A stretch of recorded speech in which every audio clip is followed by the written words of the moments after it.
les youtubeuses. Voilà, tu fais comme tu veux, voilà. Attends, je me vois pas. Parce que je serais capable de continuer à me tâcher.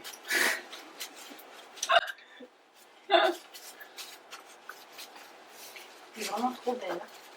Oh.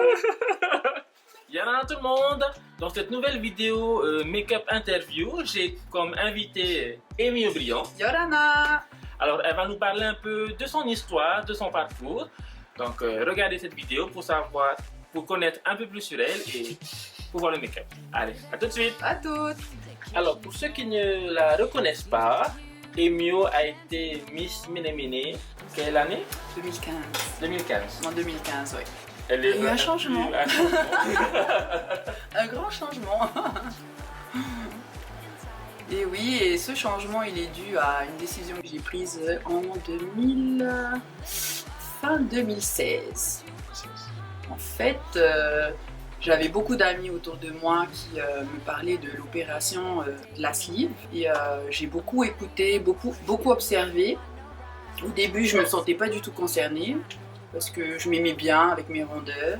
Et après, j'ai commencé à exagérer, à un peu trop aimer mes rondeurs. Donc je mangeais, j'ai vraiment mal mangé.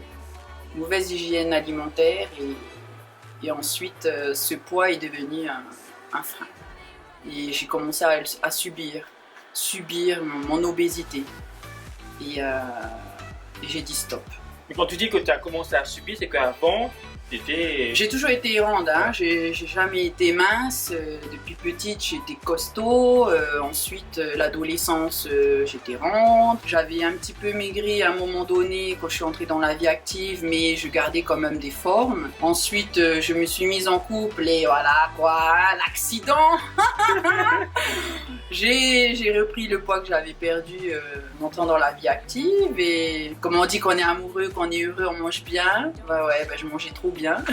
Ensuite, j'ai appris à aimer mes rondeurs. Bon, comme avant, c'était pas le cas. Et c'est lorsque j'ai compris que chaque morphologie avait sa beauté, il fallait juste apprendre à, apprendre à s'habiller, à se coiffer, à se maquiller. Et au final, ce que tu dégages, c'est ça qui te rend belle. Peut-être que physiquement, j'avais pas le physique d'un mannequin, les traits fins d'une star et tout, mais j'ai appris à mettre en valeur mon visage via le make-up. C'est ça qui m'a aidée, parce que sans le make-up, je me sentais, mais alors, d'une mocheté. Et dès que je mettais du make-up, je me sentais revivre, j'avais l'impression d'être une nouvelle personne. Et j'ai commencé à apprendre à me coiffer aussi, parce que quand t'as les cheveux bouclés, qui gonflent pour un rien, c'est toute une histoire. Dès que j'ai su me coiffer, me maquiller, m'habiller, mais vraiment adapté à ma morphologie, alors là j'ai fait ma star. Et voilà, et je suis coquette, j'aime bien me faire belle. J'ai beaucoup d'amis qui me demandaient des conseils, mon avis sur certaines tenues. Bon, moi je suis cash, hein, je lui disais écoute ma cocotte, non, ça va pas aller là. Mais au lieu de dire juste non c'est pas joli, c'est moche, tout de suite je donnais un conseil. Tu sais ce qui t'irait bien, tu devrais essayer ça, regarde on va faire ça. Et des fois je me déplaçais avec des copines dans un magasin, que ce soit make-up ou vêtements, et voilà, je leur donnais mon avis quoi. Bon après moi je suis pas une super copine dans le sens où je pousse à la consommation. Donc si t'es ruiné, faut pas venir me voir. Je vais pas arranger les choses. On va jamais faire des économies. Ah non, surtout pas. Pas pour la beauté. Pour sa beauté, on fait pas d'économies. Donc j'étais obèse. Mais à un moment donné, j'étais bien dans mon obésité, on va dire. Parce que je savais... Tu l'assumais. Voilà, exactement. Je l'assumais. Je faisais en sorte de me sentir belle. Via les vêtements, le make-up, les coiffures. Mais ça allait, je le vivais bien. Ensuite, je me suis lancée dans l'aventure de Miss Ménéméné. Donc, qu'est-ce qui t'a donné envie de faire? En fait, c'est lorsque j'ai assisté à l'édition précédente, parce que je ne connaissais pas du tout cette élection. Et j'avais la femme d'un collègue de travail à ma mère qui participait. Et là, je m'imagine sur scène, tu sais, pendant l'élection, je m'imagine et je me dis moi j'aurais bien fait comme ci, j'aurais bien fait comme ça. Et au final, je me dis waouh, et si j'y allais, quoi. Il y a cette petite idée qui grandit, hein, et tout doucement et sûrement, et ensuite je croise beaucoup de personnes que je connais à l'élection et qui me disent à la fin de la soirée « Ah mais tu devrais le faire et tout ». Et là tu sens l'adrénaline qui monte et tu te dis bah, « Peut-être que oui, finalement je vais le faire ». L'édition suivante et là je me lance. Mais toujours l'appréhension parce que faut accepter le regard des gens, quoi. C'est ça. C'est pas tout le monde qui t'aime, c'est pas tout le monde qui te trouve belle. Et j'avais peur en fait de ne pas gérer mes émotions face aux personnes qui seraient négatives, quoi, méchantes, parce qu'il y a des personnes qui sont très virulentes dans leurs propos. On avait beaucoup de personnes qui commentaient les liens sur les réseaux sociaux et qui disaient ouais, Miss obèse, Miss poubelle et plein d'autres, hein. Donc voilà, faut savoir gérer ça, pas partir en live et montrer que bah oui, ok, on est obèse, mais c'est pas parce qu'on est obèse qu'on peut pas être belle.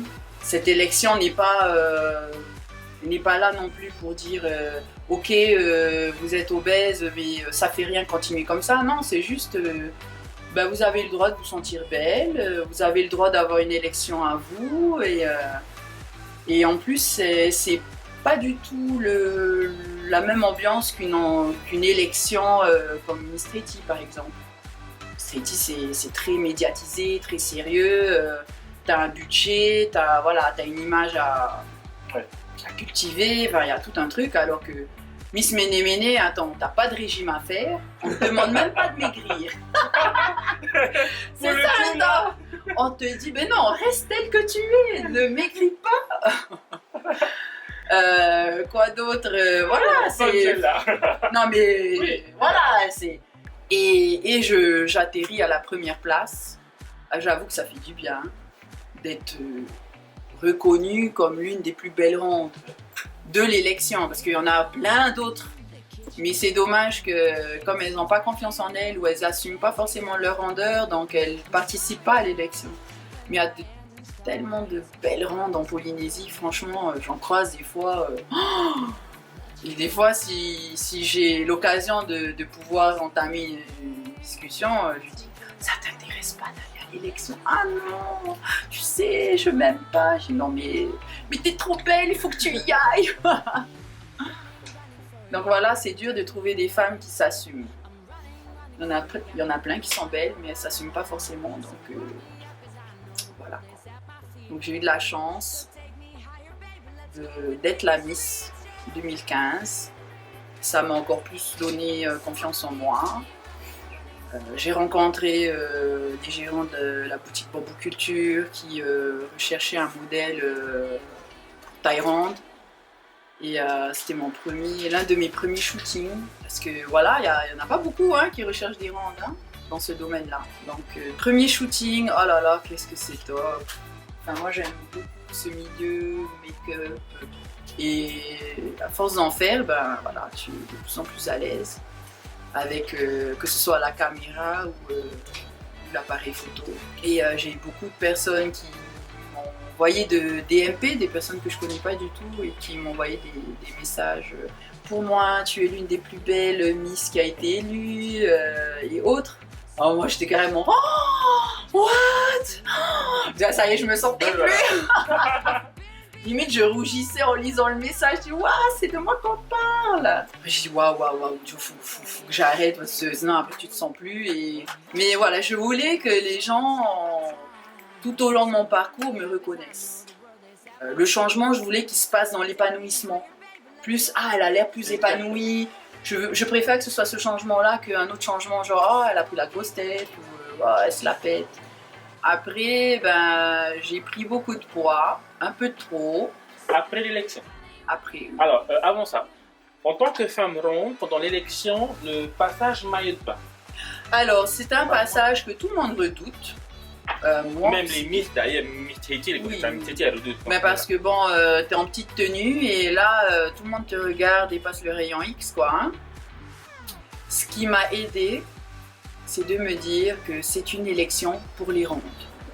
Les gens qui viennent soutenir la candidate. Et même les autres qui viennent comme ça juste pour passer du bon temps, ils viennent pour voir des rondes. Donc une ronde, ben écoute, ça a de la cellulite, ça a des fesses, ça a du ventre. Donc j'ai essayé de me décomplexer et de me dire, voilà, ils ont payé pour venir voir une ronde, ben ils vont en voir une. Voilà, c'est tout. C'est un moment difficile parce que tu es obligé de te mettre à nu. Je me suis dit, il faut que je le tourne à mon avantage. J'ai dit, c'est ce passage-là doit fracasser. Donc, c'est-à-dire, il faut que je me sente à l'aise. Alors, pour me sentir à l'aise, il fallait que j'ai une tenue dans laquelle je me sens sublime, belle. Même si je suis en petite tenue, il faut que je me sente belle. Et là, j'ai fait appel à une très grande amie à ma mère, qui est en plus une très grande couturière, qu'on appelle Tati Nels. Et je lui ai dit, tu sais, Tati Nels, il y a un magazine où j'admirais les maillots, c'était les maillots vintage, mais avec le tissu local. Ils avaient fait un shooting photo avec plusieurs miss et chacune avait une tenue, un maillot vintage. Et je lui disais, je veux un maillot vintage. Et là, elle me dit, ben, écoute, ça va très bien aller avec ta morphologie. Donc, ce sont les maillots taille haute, très haute, avec les soutiens. Et voilà, elle me dit, bon, il faut te choisir un tissu local. J'ai dit, moi, j'aime le rouge. Je veux du rouge et du blanc. Elle me dit, bah super. Donc, elle m'a fait mon maillot en tissu, en fait. Et là, j'avoue que waouh, c'était vraiment beau. Et grâce à cette tenue, je voyais plus ah, j'ai de la cellulite, ah, c'est pas joli, parce que je suis toujours en train de me regarder et me dire ah, j'aime pas ça, j'aime pas ci. Et là, j'ai dit non, on enlève ça. Parce que si je pense que voilà, ça c'est un défaut, ça j'aime pas, les gens vont le voir. Donc il faut absolument que je me sente belle. Et cette tenue m'a aidée. Donc j'ai de la chance parce que ma tante, elle gère un salon de coiffure, Rock Hair. Okay. Ma Tati Maleva, qui carrément engueulée quand elle a vu l'article dans la dépêche qui disait que je me présentais. Mais pourquoi tu m'as pas dit avant? Mais alors là, elle m'a bien lâché. J'ai dit bon, Tati, c'est bon. Maintenant, t'es au courant. Elle me dit non, mais je vais t'aider. Et donc voilà, elle m'a offert des soins, visage, corps, l'onglerie. Un de ses coiffeurs, Charles, qui s'est occupé de moi toute la soirée de l'élection. Là, je me suis dit, ok, c'est ton moment, il faut faire le show. Mais pas le show dans le sens, t'as l'air d'un clown, ridicule et pathétique, quoi. J'ai dit, là, tu fais comme Ashley Graham. Tu mets tes talents et tu go. Et là, il n'y a que toi. C'est toi la plus belle. Et donc, je me suis lancée comme ça, sur scène. Tu sais, avec l'adrénaline, avec tout le monde qui hurle ton nom et tout, tu sais plus trop quoi faire. T'avais prévu de faire un truc, ben tu le fais pas finalement parce que t'as oublié. Et donc là, c'était du pur feeling. J'allais vers les gens, même les gens qui n'étaient pas venus pour moi, je m'en foutais, j'allais à côté d'eux, je faisais la pause et tout. Et voilà, j'ai fait mon petit parcours et je voyais tout le monde en admiration. Je me mettais comme ça devant les jurys, genre regarde-moi mes fesses, et je me claquais la fesse, je repartais. C'était assez coquin, donc je me suis dit voilà, c'est le moment où je dois me démarquer de toutes les autres. Pour me démarquer, il fallait que je sois belle et épanouie. Quand une femme, elle se sent belle, elle dégage quelque chose. Et c'est ce qu'elle dégage qui fait que les gens sont attirés vers elle. Je suis pas tout le temps maquillée. Quand je vais au bureau, je suis pas maquillée. Mais voilà, je me prépare. Et ensuite, dès que je souhaite aller à une soirée, là, je sors le matin. Maman est là. Moi, c'est simple. Faut que quand j'entre dans la salle, on ne voit que moi. Tu sais, comme dans les films, quand t'as tous les visages qui se retournent. Et là, baby, Méo, elle est là. Et c'est ça que je veux, tu vois, on se dit, oh là là. Donc tu vivais pleinement, tu assumais pleinement ta vie de ronde. Oui. Mais après, j'ai exagéré. Voilà. Il y a toujours un moment donné où il y a une couille. Donc, trop mangé. Et après, j'avais l'habitude de danser. Donc, mon dernier Heiva, c'était avec Kitty Leva en 2016. Où, baby, j'étais la pointe. Oui. Il faut que je la raconte, celle-là. Attention. Ah oui, c'était mon moment de gloire. Alors de tous les Heiva que j'ai fait, c'était la première fois qu'on me mettait, comment dire, en avant dans une chorégraphie. Et là, je me dis, non mais, Keho, tu décolles. C'est le Heiva où je suis la plus grosse que tu me mets, mais vraiment bien, quoi, bien devant. Donc Keho, c'est le chef de groupe. C'est la chef de groupe. Keho Lani Changi, c'est une merveille, cette petite chinoise. Elle nous fait rêver à chaque fois, à chaque spectacle. Et donc à ce Heiva-là, elle me dit, hey Méo, tu me fais la pointe. Et là, mon cœur il bat. Parce que je me dis, non mais... Parce que la danse, c'est... Enfin, quand tu deviens la poupa ou la meneuse, c'est... Voilà quoi, t'as beaucoup de responsabilités. Hein. Il faut être bien placé, au bon moment, aligné. Si t'es pas au bon endroit au bon moment, la chorégraphie, elle tombe à l'eau, quoi. Donc déjà, t'as cette responsabilité-là. Et en plus, t'as le fait que, voilà, 200 personnes, tu seras toi toute seule, tu seras devant tout le monde et c'est toi qu'on va regarder, c'est toi que les caméras vont filmer et photographier. Donc, même si je suis quelqu'un qui aime les photos et tout, t'as quand même peur. Moi, j'avais peur de ne pas assurer. C'était après ton élection. Ouais, c'était après, ouais. C'est en 2016, donc c'est un an après. Ouf. En plus, c'était à l'époque où les articles sur la taille 42 n'est pas acceptée chez les danseuses. Tu sais, il y avait un article comme ça qui disait oui, les randes n'étaient pas forcément acceptées dans les groupes pour les Heiva, ou sinon on les forçait à maigrir. Eh ben, je peux vous dire que c'est vrai que c'est pas facile, mais ce que j'aime avec Keho, c'est qu'elle me faisait pas ressentir comme ça. Elle me disait, elle t'explique juste que ce serait mieux pour toi de maigrir pour la danse, parce que c'est une gymnastique. Hein. Quand on te dit d'aller en bas, tu fais pas la gueule. Hein. Tu souris et tu vas en bas. Et tu vas en bas. Quand on te dit tu dois être comme un ressort, comme une gazelle, c'est-à-dire rebondir limite en haut, en bas, en haut, en bas, en haut, en bas. Tu le fais. Tu le fais. Tes randes, tu les, ok, mais tu assures. Et donc c'était ce que j'avais en tête. Je disais ok, je suis sur rande, j'assume, mais par contre, il faut que j'assure. Il faut que je montre aux autres que même si t'es rande, tu peux assurer. Mais là, c'est beaucoup de travail sur soi-même. C'est être à fond en répétition, descendre quand il faut descendre, ne pas râler, parce qu'il y en a plein qui râlent, ou quand elle remonte, tu sais, quand tu remontes, t'es pas forcément gracieuse, donc il faut apprendre à être gracieuse, il y a plein de choses à faire, et donc là, avec Keho, je me sentais bien. Après, elle te dit bien, on va vous mesurer, il faut que vous perdiez du poids, parce qu'il y a aussi les costumes. Okay. Plus t'es large, plus tu utilises du tissu, plus tu utilises du peoré et autres, comment dire, toutes les fournitures nécessaires pour un costume. Donc après, c'est toi aussi qui en bave, hein, parce que c'est toi qui fais ton costume.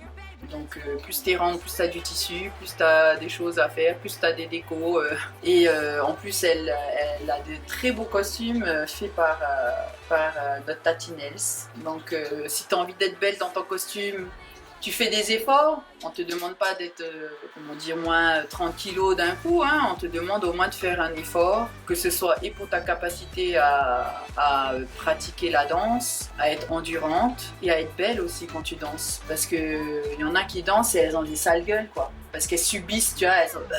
Alors, quand tu danses et que tu tires la gueule, c'est pas joli. Tu as des expressions à avoir. Et si tu es plus en train de te concentrer sur la douleur que tu as parce que tu n'arrives pas à danser, tu n'arrives pas à descendre, tu n'arrives plus à respirer, ben ça gâche. Ce sont des petits moments parasites, tu sais, qui gâchent le spectacle. Et comme par hasard, à ce moment-là, tu as une caméra qui te filme. Ouais. Comme par hasard, c'est toi qu'on va filmer à ce moment-là, quoi. Donc arrive le moment de la pointe et je me suis lancée et ça a été grandiose. Enfin, pour moi. Tu arrives de derrière, c'est ça, et la pointe elle s'ouvre. Alors en fait, il y avait les garçons qui étaient à l'avant de la scène. Ensuite, ils s'écartent comme pour Moïse, tu sais, quand les flots s'écartent. Voilà. Ils s'écartent comme ça, t'as les filles derrière et moi j'arrive en pointe. Et donc ça prend pratiquement toute la scène là pour faire le mouvement de pointe. Donc les dernières filles sont à l'arrière et moi je suis vraiment vers l'avant. Donc je dois être bien placée pour que toutes les danseuses rentrent sur la scène. S'il y a une seule danseuse dehors, on est pénalisé. Donc il y a tout ça, hein. Je sais, j'ai tant de temps pour arriver tel endroit, j'ai le spot là, j'ai les escaliers, j'ai un tel qui doit être là à ma droite et à ma gauche.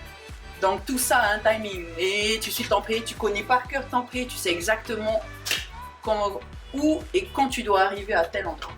Et après, tu danses. Donc là, au début, c'est le calcul. Et quand tu arrives au bon endroit, là, tu fais un sourire éclatant. Tu regardes les jurys et tu dis voilà, je danse pour vous. Et tu fais ta pointe. Et là, il y a tout le monde qui te prend en photo. En plus, j'avais de la chance avec mon tatouage. Tout le monde a pris mon tatou en photo. Donc voilà, je me sentais bien dans mes baskets à ce moment-là. Donc voilà, la petite aparté de la pointe. J'aurais aimé faire la pointe cette année, mais avec mon obésité, je me suis endommagé le cartilage de mes genoux et donc je suis obligée de faire une très grande pause au niveau de la danse. Sinon, ben, je bousille mes genoux. Voilà. Et justement, donc tu fais une opération pour perdre du poids. Oui, donc je décide de faire la sleeve. Je m'informe beaucoup. Donc je mets 1 an avant de prendre ma décision déjà. Dès que j'ai pris ma décision, j'entame les démarches qui peuvent être longues parce qu'en fait tu as plusieurs spécialistes à aller voir. C'est pas tout le monde qui est éligible à cette opération et ils veulent comment dire éviter l'effet de mode. Ah, j'ai envie de maigrir donc je me fais opérer. Non. T'as un suivi. T'as un suivi, il faut que ce soit que tu aies une pathologie. Donc moi, ma pathologie c'était l'arthrose, mes genoux. J'ai souvent eu des problèmes de genoux depuis mon adolescence. Donc si tu veux, au niveau de la CPS, eux ils ont un tracé de tout ça. Parce que je vais pas inventer un truc, ok j'ai mal là et après je me fais opérer. Non, il y a une commission, il y a la CPS. Donc j'ai eu de la chance, en quelque sorte, d'avoir de l'arthrose. Parce que grâce à ça, heureusement que ça m'a servi dans l'histoire. Hein. Grâce à ça, j'ai été opérée. Et pourquoi je dis grâce ? C'est parce qu'en fait, j'étais arrivée à un moment donné où je commençais à tellement psychoter, mais vraiment psychoter, limite à me faire une mini-dépression parce que mon visage était déformé, j'arrivais plus à danser. Mon dernier Riva c'était 2016, 2017 je l'ai pas fait. Même aller à la salle de sport, parce que je suis une fan de fitness, je suis à Vital régulièrement. Même de faire le cours le plus simple comme le body jam. Que tu aimais beaucoup. Que j'adorais, que je ne loupais jamais. Ben voilà, j'avais mal aux genoux. J'étais obligée de faire un jour de sport, un jour de repos, alors qu'avant j'étais du lundi au samedi là-bas, quoi, tu vois. Et quand j'ai vu que tu peux plus danser, tu peux plus faire ton sport comme tu le souhaites, tu peux plus t'habiller, monter les escaliers, t'es essoufflé comme pas possible. Enfin, il y a plein de choses comme ça. Tu as mal aux genoux, t'es obligé d'aller voir le docteur, tu dois prendre des médocs pour la douleur. J'ai dit non. C'est ça qui a été ta prise de conscience. Ouais. Plus le visage déformé. C'est psychologique, hein? Peut-être que j'aurais pu réussir sans cette opération, mais à ce moment-là, dans l'état d'esprit dans lequel j'étais, je me sentais tellement mal. Là, mes rondeurs ne me plaisaient plus. Psychologiquement, je ne pouvais plus me voir. Alors que juste avant, je me plaisais. Que tu es à l'aise avec voilà, ça. là, c'est arrivé à un point où non. C'était plus possible. J'ai dit non, je ne veux pas. Quand tu te plaisais et qu'après tu te plais plus, tu vois la transition, ça fait mal. Ça fait très mal. Et je me suis dit non, je veux pas de ça. Je veux continuer d'avoir une belle vie. Je veux plus être dans cet esprit où je me sens mal dans ma peau. Je veux plus. Là, c'est une vraie prise de conscience parce que il y en a beaucoup qui pensent que tu te fais opérer, ça y est, tes problèmes sont finis. Non, l'opération, c'est un bout du chemin. Et il te reste 50%, voire 60% de travail personnel. Une rééducation alimentaire, voir la nutritionniste, apprendre à bien manger, résoudre aussi des problèmes personnels que tu as avec, tu vas voir une psychologue, un psychiatre, pardon. Donc j'ai dit, je veux être bien dans ma peau. Je demande pas à être la bimbo, la mannequin, machin, non. Je veux juste perdre le poids qu'il faut pour vivre une vie saine. Et tant mieux si j'arrive à perdre beaucoup de poids, mais j'ai pas envie d'être maigre. Moi, je veux garder des petites rondeurs et me raffermir surtout. Ah là, c'est dur. Mais c'est pour ça que je me suis payé une coach. Caro, si tu me regardes, même si t'es pas fan de make-up. Voilà. Et je savais que j'étais prise en charge, donc je faisais mon sport petit à petit, tout doucement. Et là, les améliorations arrivent. Tu te sens comme une gazelle. Sauter dans tous les sens, c'était devenu, comment dire, accessible, alors qu'avant, non, là, c'était trop dur. Oh waouh! J'adore. Jolie! Ah, sur les fossiles Whitney. Jolie! Ah, waouh! Right here, right now, it's you and me. So don't be shy, just come and see. I'll show you places you've never been before. I'm running for you every day and night. I'm running for you, gotta go and step outside. So warm me up, cause I know the world is at my feet. Yeah. Voilà les amis, cette vidéo make-up interview, elle est terminée. Emile, merci d'avoir accepté mon invitation pour faire cette vidéo. J'avais hâte. Allez. Je l'ai harcelé. Quand est-ce que je vais dans ton émission? Mais oui, ma chérie, t'inquiète pas. Voilà, c'est good maintenant. Cette vidéo vous a plu, n'hésitez pas à la liker, à la partager, à laisser un commentaire. Je vous dis donc à bientôt pour une prochaine vidéo. Ciao! Ciao.